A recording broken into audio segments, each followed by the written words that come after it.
Le Tour de France est né en 1903 et tout de suite la Bretagne s'est trouvée sur le profil de l'épreuve, par Nantes notamment.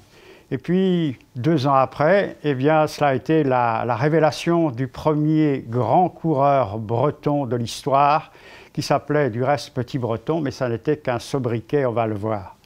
En effet, le père de Petit Breton s'est expatrié en Argentine.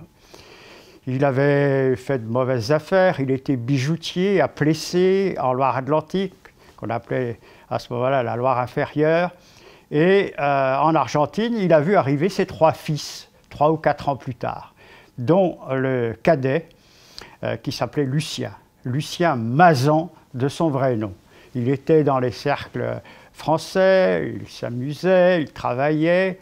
Et puis, le destin a joué pour lui parce que, au cours d'une soirée, il a gagné à une tombola un vélo. Il ne savait pas enfourcher l'engin, mais il a appris très vite. Et puis très vite également, il s'est imposé quelques petites courses cyclistes qu'il a gagnées.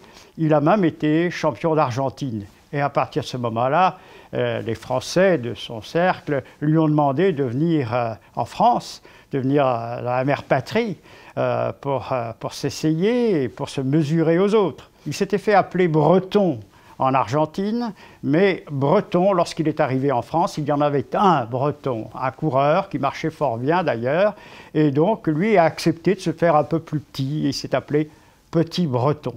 Et Petit Breton est ainsi entré dans l'histoire. Il va gagner 2 Tours de France et il va trouver une mort, on peut dire presque stupide, puisqu'il était au front, il est mort au front de l'Argonne dans un accident avec une charrette, et il est mort ainsi alors qu'il avait traversé tous les périls durant cette guerre de 14-18.